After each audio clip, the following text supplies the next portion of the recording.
ก่อนอื่นก็กราบทักทายสบายดีพ่อแม่ FC เพิ่นสุขสุขคนเนาะช่วงนี้ผมค่อยได้ลงคลิปเกิดอุบัติเหตุพี่น้องเอ้ยอยู่บ้านเฮาเองนี่แหละขาหักก็เลยบ่ได้ลงคลิป มีดวงใจคอยรักษาพี่น้องเอ้ยเจ็บแต่กายใจบ่เจ็บยามันพี่น้องเอ้ยเนี่ยเนาะเจ็บแขนนี้เนาะแล้วก็ทางหลังนี่แล้วก็ขานี่พี่น้องเอ้ยขานี่ถือว่าขานี่มันหักนี่ตัวนี้อีกพี่น้องเอ้ยนี่ก็เจ็บตัวนี้ก็เป็นบาดเลยอันนี้ก็ได้บาดแฮงบาดใหญ่แฮงพี่น้องเอ้ยตัวอยู่ส่วนน้องนี่ก็ได้27เข็มนะพี่น้องนะไปล้างบาดมันอักเสบพี่น้องเอ้ยเฮ็ดอันเด้อ ย้อนว่าเหตุการณ์มันเกิดขึ้นจังซี่แหล้วเนาะพี่น้องนะก็เลยบ่ได้ไปทางใดให้เพิ่นเบิ่งแน่ สิเฮ็ดคลิปไปเรื่อยๆนะเนาะพี่น้องเนาะ ให้เพิ่นเบิ่งแน่ ให้เซาแข้งเซาขาก่อนเนาะเพราะว่ายังบ่ทันได้เซาย่างอยู่พี่น้องเอ้ยย่างได้3-4มื้อแล้วเนาะ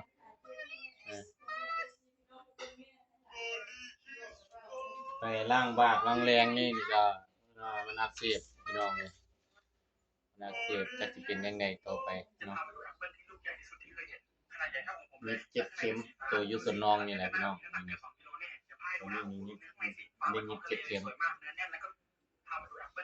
แล้วก็ลูกขานี่อยู่ดีแข้งนี่ฮะลูกน้อยพี่น้อง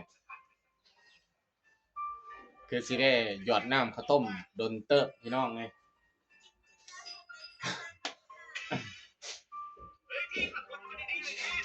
เฮ็ดอันเดียวบ่พอ ลงคลิป เบิ่งคลิป หลานก็มาลิ้นน้ำเนาะเข้ากล้องเหรอเนี่ยเนาะอันนี้มันหลานชายลูกเอื้อยผู้กกเนาะพ่อแม่พี่น้องเนาะเพิ่นมาลิ้นน้ำเพิ่นมาเยี่ยมหาจะออกห้องหมอคือกันเพิ่นนี่ก็ได้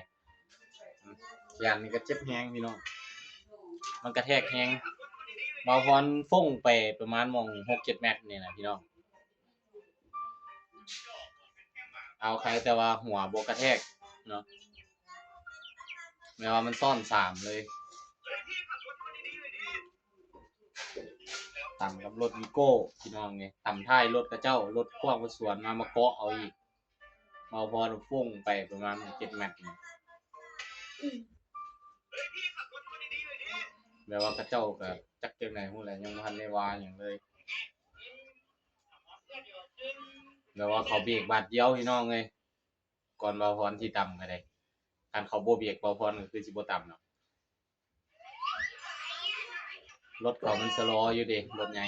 รถกว้างที่ว่าเขาเจ้ามาแต่เวียงเนาะเอาว่าสิขึ้นเวียงพุ่นเนาะเอาไปตั้งเอาไปเลนขวาไปเลนซ้ายเนาะบัดทีนี้รถวิโก้มันแล่นนำหน้าเบาพรทางเลนเบื้องขวามันแล่นไปแล้วมันเบรกกระทันหันนะอยู่ส่วนขวาพี่น้องเอ้ยเดี๋ยวมันตั้งเบรกให้ต่ำบ่หรือว่าจังได๋ก็บ่ฮู้เนาะพอดีสิต่ำได้ก็รถพ่วงสวนมาก็พอดีเกาะเอาพี่น้องเกาะเอาเบาพรตื่มอีกเจ็บหนักตื่มอีกต่ำท้ายรถก็ยังตัวแฮงแล้วเนาะพี่น้องเนาะขี่ไปไวๆเราเขาเบรกบาดเดียวนะพี่น้อง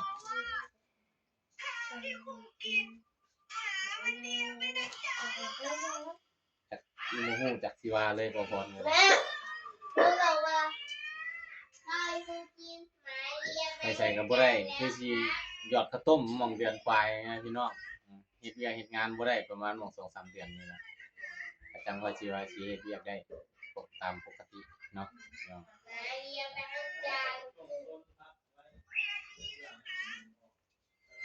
เสร็จแล้วเนาะพ่อแม่พี่น้องเนาะเจ็บหนักแฮงข้างหลังนี่ก็เจ็บพี่น้องเอ้ยซ้ำหมดอันนี้ ใส่บาตรบ่แม่น เดี๋ยวนี้ข้างหลังนี่ก็ซ้ำหมดเป็นบาดนี่พี่น้องเอ้ยมันฟงตกไก่ที่เล็กโคตรเกิดอุบัติเหตุก็บ่มีใครอยากเป็นดอกเนาะพ่อแม่พี่น้องเนาะในเมื่อมันเป็นไปแล้วเฮ็ดจังได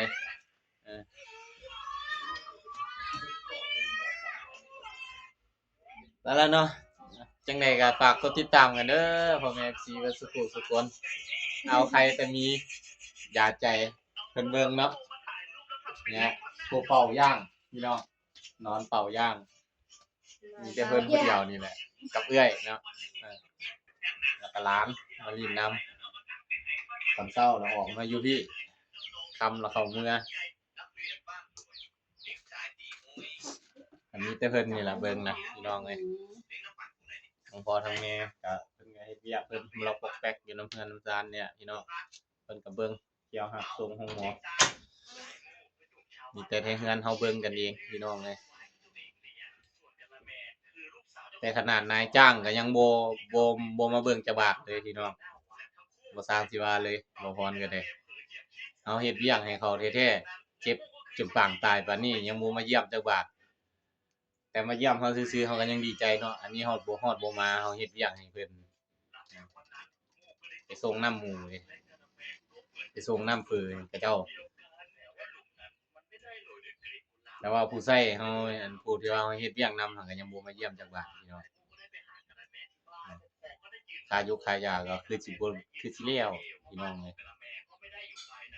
มีตั้งแต่เงินเฮาเองแหละจกใจอีกเฮาเบิ่งคักอันผู้ต่ำก็มันก็เว้าคือหมานี่พี่น้องเอ้ยเว้าบนเบิดโลดพุ่นแล้วเนาะเซาพุ่นล่ะจะค่อยว่ากันอีกเทื่อนึงเนาะพี่น้องเนาะ อ๋อจังไดมันก็เป็นไปแล้วเด้ ส่วนมัน เฮ็ดจังไดได้เนาะ ก่งงามเลยหัวมันเปียกอีกแล้วบอก